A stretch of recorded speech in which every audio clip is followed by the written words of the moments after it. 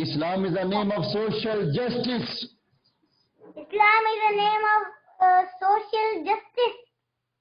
Islam is a name to bring happiness. To the withered faces. So we need to spread true teachings of Islam. Thanks.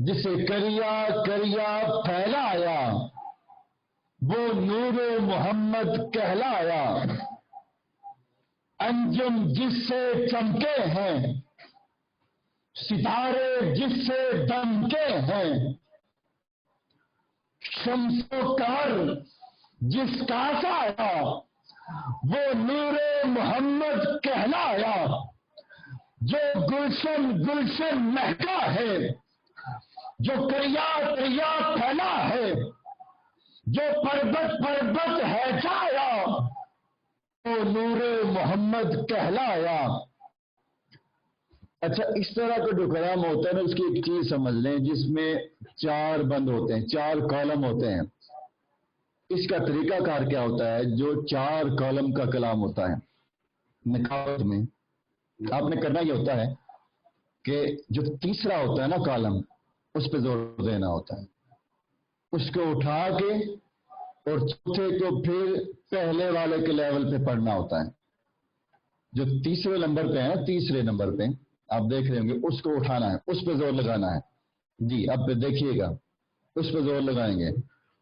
جس نے تاج نرالی سے اپنے رتبہ عالی سے شمس و قمر کو شرمایا وہ نور محمد کہلایا، ظلم کا بندھن جس نے توڑا حق کا دامن جس نے جوڑا، باطل جس سے گھبرایا وہ نور محمد کہلایا۔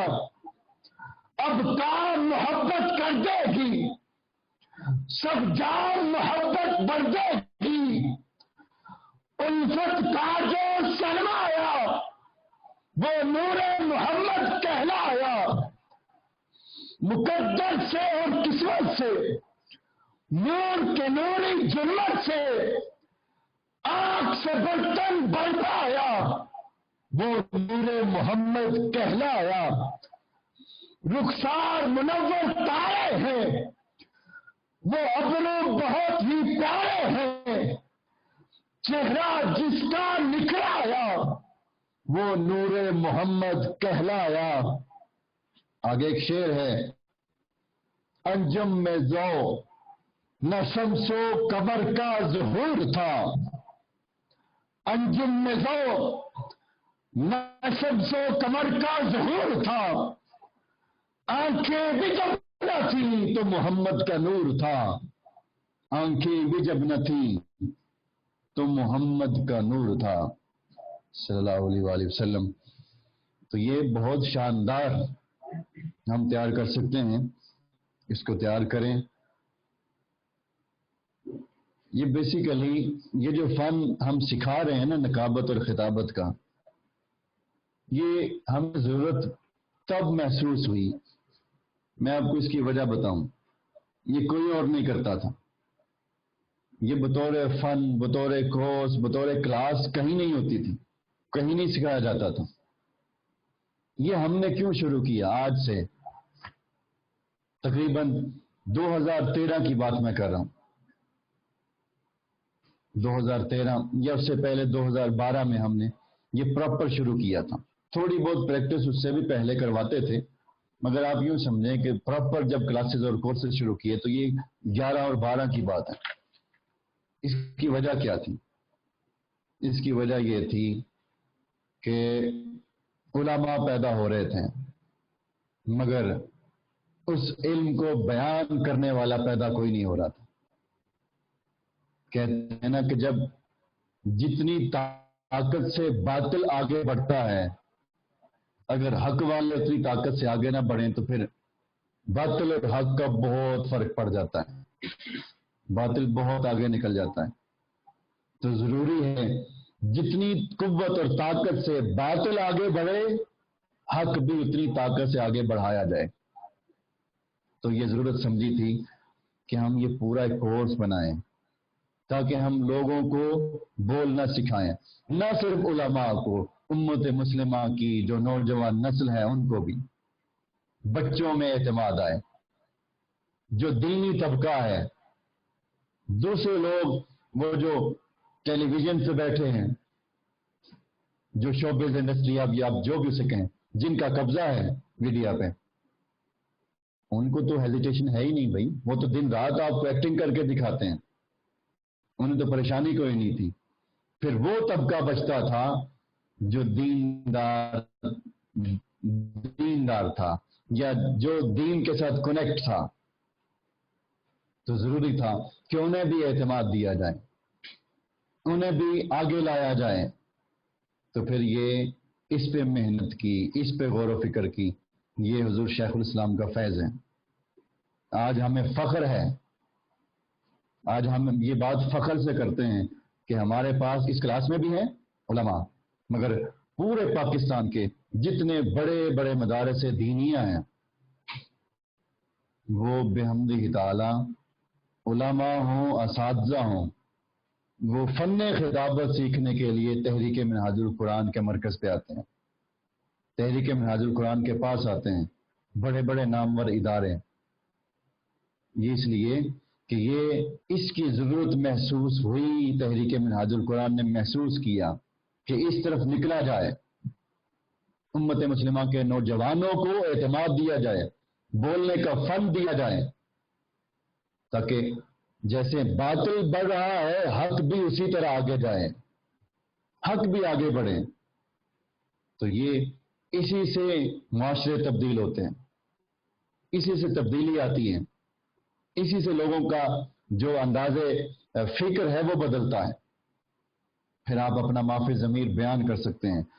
تو یہ چیزیں آپ اچھی طرح سمجھیں۔ تو جب ہم خود سیکھ لیں گے، سمجھ لیں گے، تو پھر یقیناً ہم سے اور کئی لوگوں کو فائدہ پہنچے گا۔ تو میں نے یہ آپ کو اس کا بیک گراؤنڈ سمجھایا کہ یہ کیوں ہم نے شروع کیا تھا۔ ہمارا فوکس اس وقت حضور کی امت کی نوجوان نسل ہے، بالخصوص بڑے تو ہیں ہی، مگر بالخصوص یہ جو ابھرتا ہوا طبقہ ہے، ان کو سنبھالنا یہ بڑا ضروری ہے۔ یہ شاید ہمیں ابھی وہ حالات نظر نہ آ رہے ہوں جو حضور شیخ الاسلام جہاں اب دیکھ رہے ہیں اور جو وہ بتا رہے ہیں کہ آگے آنے والا دور کیسا ہے۔ ہر کسی کی آنکھ میں اتنی طاقت نہیں ہوتی کہ وہ اتنی دور دیکھ سکے، دور وہی دیکھتا ہے جس کی آنکھوں میں قوت ہوتی ہے، وہ پھر پہلے دیکھ لیتا ہے۔ تو اس لیے ہم اس پہ محنت کریں، اس کو اچھی طرح سمجھیں۔ اس کورس کے بعد ہیزیٹیشن نہیں رہنی چاہیے، اس کورس کے بعد ہمارا انداز بیان بدلنا چاہیے۔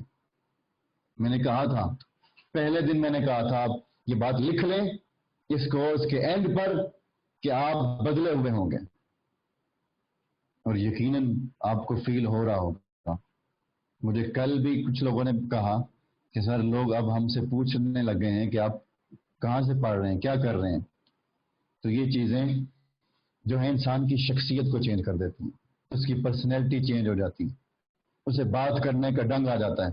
نہ صرف خطاب میں، ویسے کسی سے بات چیت کرنی پڑ جائے، کسی کے سامنے کھڑے ہو کے اسے کلام کرنا پڑ جائے، تو یہ چیزیں جب آپ کو سکلز آتی ہیں تو پھر آپ ہر جگہ اپنی بات کو اچھی طرح سے سمجھا لیتے ہیں۔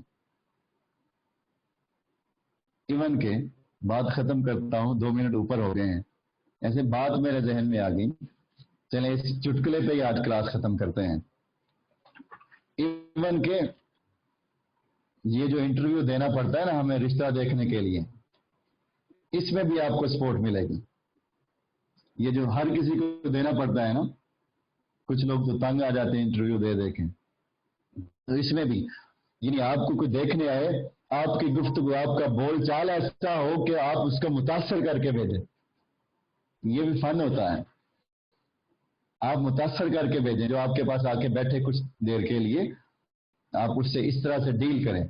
آپ کو بات کرنی آتی ہے، میں نے کیسے سنبھالنا ہے، جو آیا ہے اس کو کیسے کیسے ڈیل کرنا ہے، تو یہ بھی آپ کو آنا چاہیے۔ وہ متاثر ہو کر جائے آپ کی گفتگو سے، آپ کے بولنے کے سٹائل سے، تو یہ فن آپ کو وہاں بھی سپورٹ دے گا۔